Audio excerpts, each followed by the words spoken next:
यश ठाकुर का 5 wicket haul, Ravi Bishnoi का outstanding catch या फिर वो मयंक यादव की इंजरी, आखिर क्या थे जीटी वर्सेस एलएसजी मैच के 5 टॉप मोमेंट्स? चलिए नजर डालते हैं। अब तक एलएसजी के जब जब मैचेस होते थे तो सबकी नजरें मयंक यादव पर होती थी, क्योंकि वो जिस तरह से गेंदबाजी कर रहे थे, जिस स्पीड के साथ गेंदबाजी कर रहे थे, लोगों को इंतजार रहता था कि कब एलएसजी का मैच आएगा और कब मयंक यादव को देखेंगे। लेकिन इस मैच में एक और ऐसा प्लेयर था जिसने फैंस को यह याद दिला दिया कि अभी मैं भी इस टीम में मौजूद हूं। इस खिलाड़ी का नाम है यश ठाकुर और इस खिलाड़ी को शायद इस मैच से पहले बहुत लोग नहीं जानते होंगे, लेकिन इस मैच के बाद शायद यश ठाकुर का नाम पूरी दुनिया जान गई होगी, क्योंकि जिस टी20 क्रिकेट में एक मेडन ओवर डालना इतना मुश्किल होता है,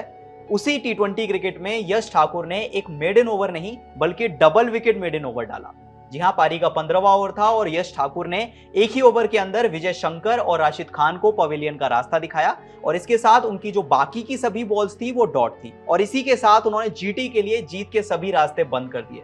अगर बात करें इस स्पेल की जो कि यश ठाकुर ने डाला, तो उनके इस 3.5 ओवर्स के स्पेल में एक मिडन ओवर था, 30 रन थे और 5 विकेट शामिल थे। जी हाँ, ये वही यश ठाकुर हैं जो कि लास्ट ईयर मोहसिन खान के रिप्लेसमेंट के तौर पर कुछ मैचेस खेले थे और काफी इंप्रेस किया था, लेकिन कहीं ना कहीं इस सीजन में वो छुप गए थे, चाहे वो मयंक यादव के अंडर हो या फिर बाकी प्लेयर्स के अंडर। लेकिन यश ठाकुर की आज से पहले कोई बात नहीं कर रहा था, लेकिन अब शायद यश ठाकुर ने सबको याद दिला दिया है कि वो विकेट्स भी चटका सकते हैं, वो इकोनॉमिकल भी हैं और साथ में वो अच्छी खासी स्पीड के साथ भी बॉलिंग कर सकते हैं। तो इसी के साथ जो यश ठाकुर का ये जो मेमोरेबल स्पेल था वो इस मैच का पहला बड़ा मोमेंट था। इसके बाद अगर दूसरे बड़े मोमेंट की बात करें तो वो होगा रवि बिश्नोई का एक आउटस्टैंडिंग कैच।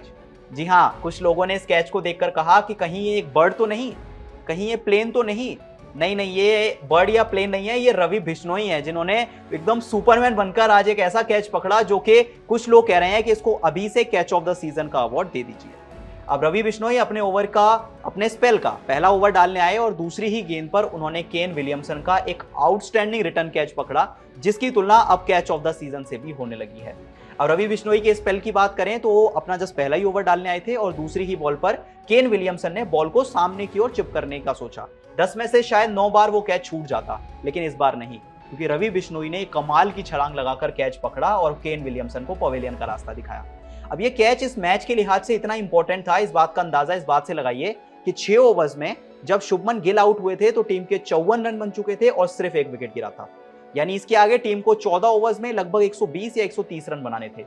लेकिन एक बार केन विलियमसन का वो कैच पकड़ा तो ऐसा लगा एलएसजी की पूरी टीम में जान आ गई, क्योंकि उसके बाद एलएसजी की पूरी टीम ने गुजरात को मुश्किल से 80 रन बनाने दिए और 130 पे गुजरात की पूरी पारी सिमट गई। और इसी के साथ इस लिस्ट में लखनऊ के स्पिनर यानी कि रवि बिश्नोई का कैच दूसरे नंबर पर टॉप मोमेंट्स में आएगा। इसके बाद अगर तीसरे बड़े मोमेंट की बात करें तो वो होंगे मयंक यादव की इंजरी। जी हाँ, लखनऊ के लिए क्या, ये टीम इंडिया के लिए भी एक अच्छी खबर नहीं है, क्योंकि जो मयंक यादव अब तक सभी को अपनी स्पीड से ट्रबल करते हुए नजर आए, सभी फैंस इंतजार करते थे कि कब लखनऊ का मैच आएगा और कब मयंक यादव की गेंदबाजी देखेंगे। लेकिन आज वो बिल्कुल ऑफ कलर नजर आए, क्योंकि जब अपना पहला ओवर डालने आए मयंक यादव तो उनको पहले ही ओवर में 13 रन पड़ गए। लेकिन सवाल रन्स का नहीं था, लोगों की नजरें इस बात पर नहीं थी कि उन्हें कितने रन पड़ गए, लोगों की नजरें उनकी स्पीड पर थी, क्योंकि जो मयंक यादव 150 के कम में तो बात ही नहीं करते थे, आज वो एक भी बॉल अपने स्पेल की, या कहें वो जो एक ओवर उन्होंने डाला उसकी एक भी बॉल वो 150 टच नहीं करा पाए। उनकी इन 6 बॉलों की बात करें तो एक की स्पीड थी 140, दूसरी की स्पीड 140.6, इसके बाद 139.1, 138.4 और आखिरी बॉल 139.1।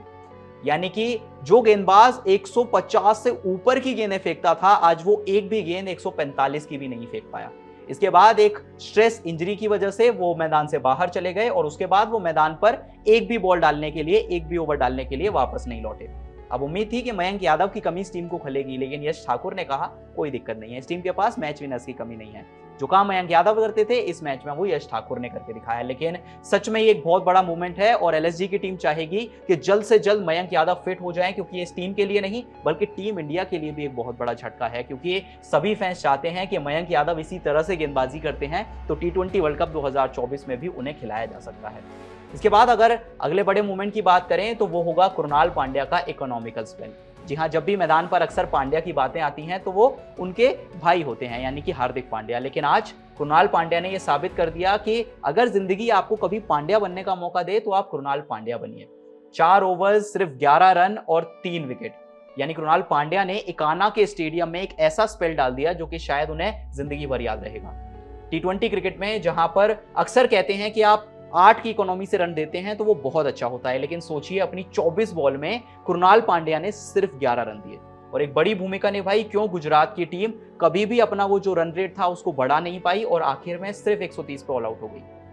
अब ये तो कृणाल की बॉलिंग थी। अगर आपने पंजाब के अगेंस्ट मैच देखा होगा तो आपको याद होगा कि कृणाल ने सिर्फ 22 बॉल पे 43 रन बनाए थे और उनका जो स्ट्राइक रेट था वो 195 का था। यानी सीजन में कृणाल पांड्या चाहे बैट से हो चाहे बॉल से हो हर तरह से कमाल कर रहे हैं और जहां उनके भाई लगातार ट्रोल हो रहे हैं लेकिन कृणाल पांड्या फैंस की वाहवाही काफी ज्यादा लूट रहे हैं। इसके अलावा अगर आखिरी मोमेंट की बात करें तो वो एक बहुत रेयर मोमेंट था, क्योंकि एक ऐसा मैच जहां गुजरात के लिए कुछ भी सही नहीं गया, वहां आखिरी मोमेंट में अफगान स्पिनर्स ने यानी कि राशिद खान और नूर अहमद ने थोड़ी सी खुशी का मौका दिया गुजरात की टीम को। अब देखिए, जब भी इकाना में मैच होता है तो आप उम्मीद करते हैं कि जो स्पिनर्स हैं वो थोड़ी सी बेहतर गेंदबाजी करेंगे और जब सामने इस क्वालिटी के स्पिनर हों जैसे कि नूर अहमद और राशिद खान तो आप उम्मीद कर ही लीजिए कि बल्लेबाजों के लिए रन बनाना आसान बिल्कुल होगा नहीं, क्योंकि जहां राशिद खान ने अपने 4 ओवर के स्पेल में 28 रन दिए और 1 विकेट चटकाया, उनका इकोनॉमी रेट 7 का था। जबकि नूर अहमद की बात करें तो उन्होंने तो और भी कंजूसी से रन दिए, 4 ओवर में सिर्फ 22 रन, विकेट उनको मिला नहीं और इकोनॉमी रेट था 5.5 का। और अगर आप पिछले 2 या 3 मैचेस देखेंगे तो आपको पता चलेगा कि नूर अहमद बहुत कंसिस्टेंसी से गेंदबाजी कर रहे हैं और उनको रन्स करना इकाना क्या किसी भी स्टेडियम में इस टाइम आसान नहीं हो पा रहा है। तो ये 5 ऐसे मोमेंट्स थे जिन पर लखनऊ और गुजरात के बीच खेले गए मैच में सभी की नजरें रहीं। इनमें से आपका फेवरेट मोमेंट कौन सा था, कमेंट करके जरूर बताएं और अगर वीडियो पसंद आई तो जाते जाते चैनल को सब्सक्राइब जरूर।